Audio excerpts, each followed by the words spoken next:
有时候懒也可以很高级，而且有仪式感。不愿意开火，懒得洗锅，没问题。今天我就展示一个懒人餐，一锅三菜。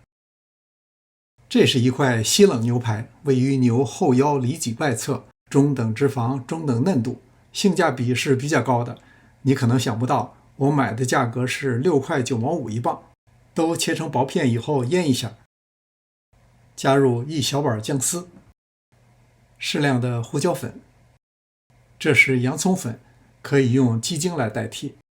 撒上适量的盐，酱油适当多放一些，省得肉色太白。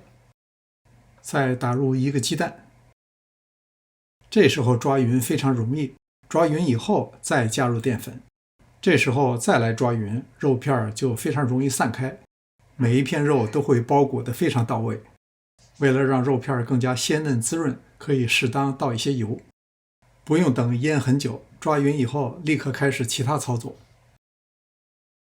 我要做的是蒸菜，所以选用嫩豆腐会好一些。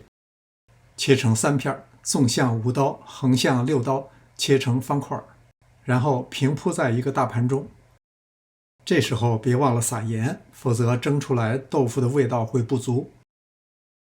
接下来我再准备一道凉拌茄子，一根长茄子切成12块，这样容易熟。第3道菜是最简单的，一盘洗净的秋葵。这些准备工作用时10几分钟，然后把牛肉平铺在豆腐表面。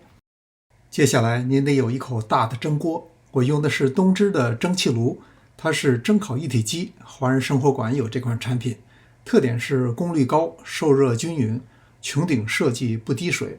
我用它蒸鸡蛋羹，丝滑的效果可以说是一流。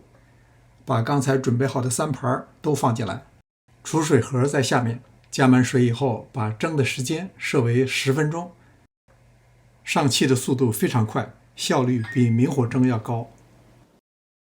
凉拌茄子需要先调一碗酱汁，1大勺花生酱，加入适量的盐。纯芝麻酱可能会有苦味，也最好用花生酱来调和。加入适量酱油，然后加少许清水，开始搅拌。水要分几次加，不能一次加足。水一次加太多，不容易控制量，而且也影响拌匀的速度。